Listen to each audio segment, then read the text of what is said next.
Hey everyone, welcome back to Catching Up with the Walkers. And you'll notice I got my Morehead Homestead hat on. Are you Team Morehead? Camouflage and all. If you didn't see it, he went out on his very first hunt and bagged a nice buck. So I thought, man, what a no better opportunity than now. Good thing I wore my Walker Farm Fam shirt. To put on my Morehead Homestead hat, the first trip deer slayer is what I'm gonna call him. What do you think, Cassie? Traitor. No, I want to say OCO, and that's hello in Cherokee. Thank you guys for stopping by. We really do appreciate you. And we have got to get Cassie ready to at least tie with Bo. So at this point, she cannot win because what was the deal? I can 2 win. First, I thought it was the person that killed the person that got the deer. And the least amount of hunts. I haven't went hunting yet. So you could win without We can going tie. Hunting? That's what I'm saying. Oh, okay.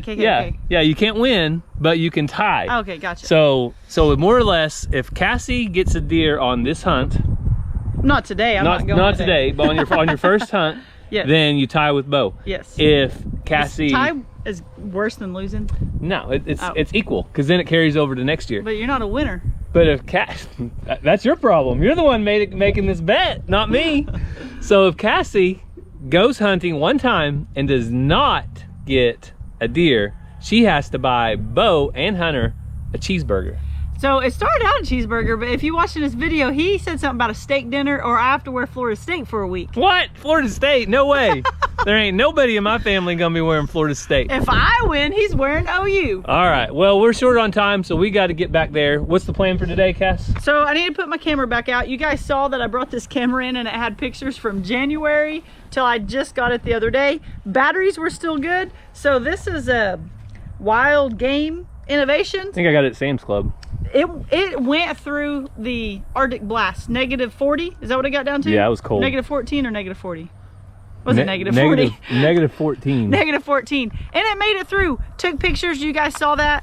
And the batteries are still awesome in it. So, wild game. They have no clue who I am, but I'll be buying your cameras. I don't even know where we got this one from. But I need to go put this back out. I got my rangefinder. Gary got me this for Christmas. I used to just step it off before I got my stand. And if you're looking for a rangefinder, that is not the cheapest one, but next to the cheapest one that Walmart sells. Yeah. And so far for the price / value, because rangefinders are all over the place. And they're crazy expensive. I didn't know that till I went to get one. And then I said, I'll just step it off before I hunt and put a little marker. So I got that for Cassie. It was the end of hunting season last year. I got a good deal on it. So if you guys are in the market for one, I thought after I did the research that for bow hunting, now you're 0 yards away. If you're hunting with rifle, you might want one that's a little more accurate, but for bow hunting, that seemed perfect. Yeah, and then I got my bow here because I've actually never shot my bow out of a stand. So we got the target, we got some corn. Cassie's deer bait. Yeah. And target, oh, looks like we left a couple eggs out there. I'd put them up in the house. So, I want to shoot it from the stand to see if it's a little different than just shooting it on ground and get an idea. I've only started bow hunting a couple of years ago, and then my dad got me this awesome bow that I showed you guys. Whoops. Oops. And Gary can video me cocking it here in a little bit, but we are short on time. We got to go to church in a second. So let's get back there, do this, and the main thing is, I told Gary why I haven't went hunting yet is I'm not getting up in that stand till we go check it, make sure it's safe, because it's set there all winter. Things could happen, so let's go check it. Sue saw the camera was on. She's not gonna miss an opportunity. Bye, Sue.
So first thing we got to do so we don't forget is get up this corn.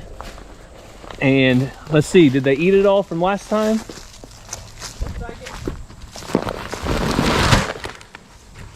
you'll have to remind me to turn this camera on before we leave, or we'll get a bunch of pictures right now. Okay.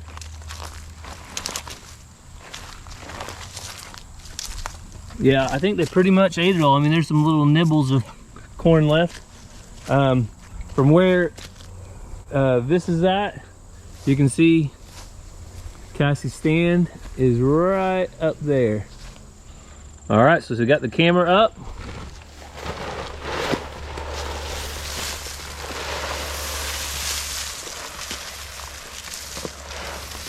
Whoop, don't fall over.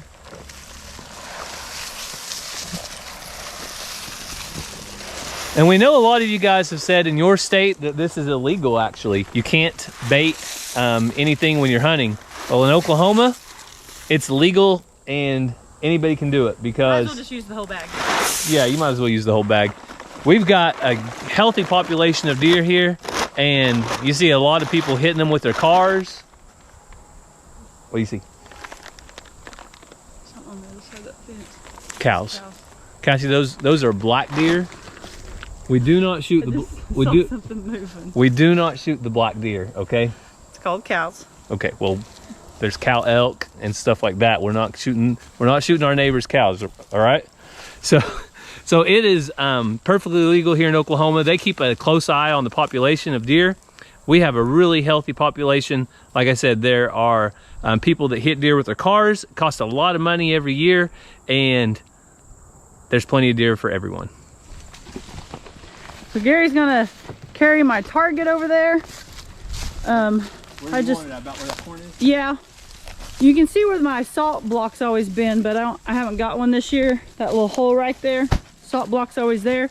And I put the salt block at 20 yards. So if you put it here, that should be 20 yards. Okay, so let's not pretend that Cassie's not gonna shoot right where this corn's at.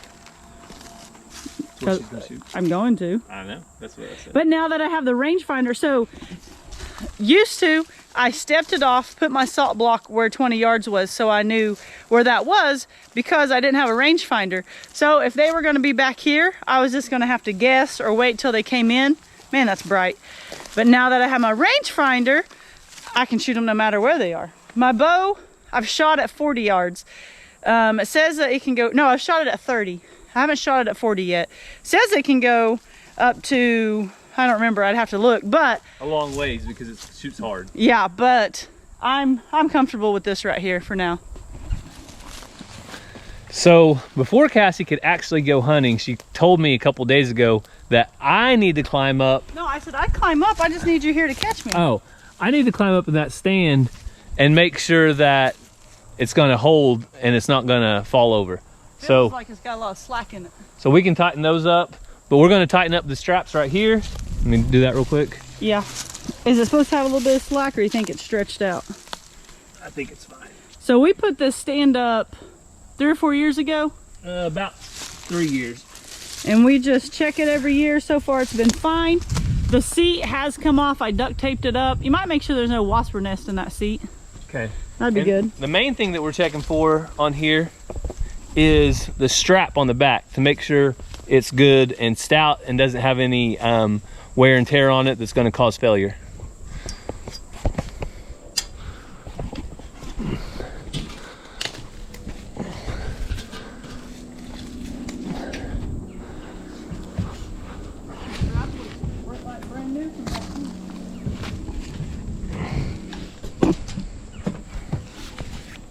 All right, so there's all the way down.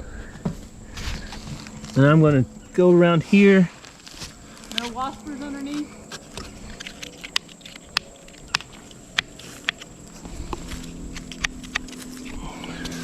I'm just checking it out completely all the way around. Looks good from the back side. It's not faded or nothing. Yeah. So it doesn't look faded, it's not brittle. Luckily, here where it's located at, there's not a lot of sun, so it's not getting sunshine all day long. It's got quite a bit of shade. And also you see up here, we have another strap for a harness. So we usually take our kids on a ground blind, but for some reason, if we were to take them back here hunting with us, we got a spot where we could harness them in. Look at that hanging up there ready to fall. So you saw Cassie the other day spot that skunk in the chicken coop. I would say she's a lot more observant than me. She just said, look at that limb up there about ready to fall on your head. Right there. And there is a limb up there, but I don't think there's anything we can do about it. It might be an inch, inch and a half thickness total. I don't think it's gonna hurt you. Do you think it'll hurt you, Cassie? Nah, she said she's good. There's a squirrel that always tries to get on me when I hunt here. So I'm gonna get down, let Cassie get up here with her bow and see if she can take aim at that right there and see how it does versus down on the ground. Go ahead. So some of you had questions when I showed you my bow the other day. You said that sure is loud to take in the woods, but I always cock it before I get out here. So I don't put an arrow in it. I keep it on safety, but I cock it before I come and then get up. That way I don't spook anything out if it's morning time or anything like that. So if you missed the last video, I'm gonna go real quick and cock it, but Gary's gonna video me.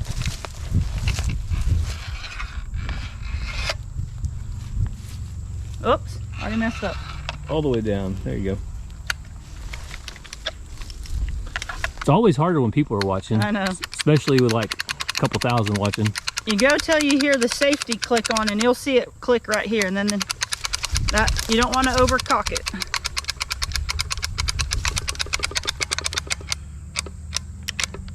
There we go. Then you disengage it and let the tension come off. And we had a different crossbow before this one, and I will tell you 100 times easier to do this one than it was the last one. When I sight the other one in and I had these ropes that I pulled up on, after 2 or 3 times I was done because my back hurt so bad. This isn't a problem. So it's cocked, it's on safety, put it on my back and head up.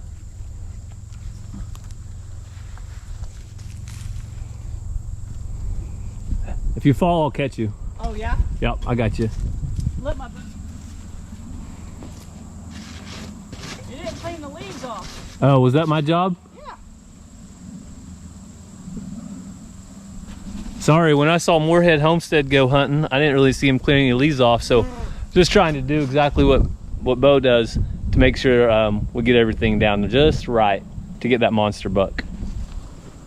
Sound good? Uh-huh. I hate hunting in a tree. Then why are you hunting in a tree? I can get you a ground blind. So My dad spoiled me. So the reason we are hunting in a tree actually, and the reason we have this higher up, is because there are neighbors closer than we're used to. Usually we're hunting on 300 or 400 acres or a couple hundred acres at least. Here we're hunting on 40 acres. Don't want to take any chances. All right, rangefinder says it's 18 yards here. From the ground it was 16 yards. Now it says 18. So let's see what happens.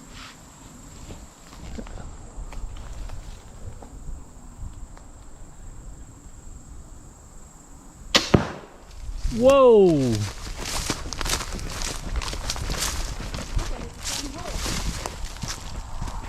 So when Cassie was practicing the other day, if you remember, it's the exact same spot she was hitting. So I would say it's about the same, Cass. What do you think? Yeah, I'm not pointing it at you. Well, I feel like I'm real accurate, so I'm going to call that a win. And it said I was shooting 18 yards. My pin set at 20, so I think we're good.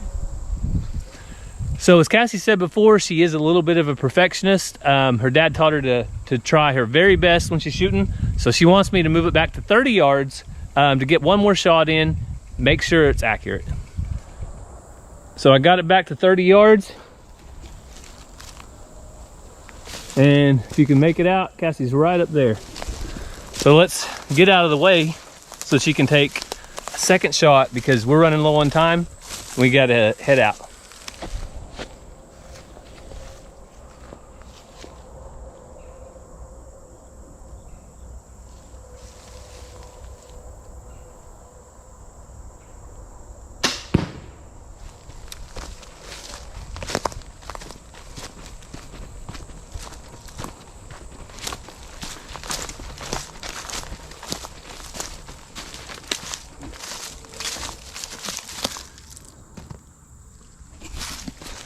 Bullseye. So I don't think it gets any better than that. Bo, Cassie might just be giving you a tie. We'll have to wait and see.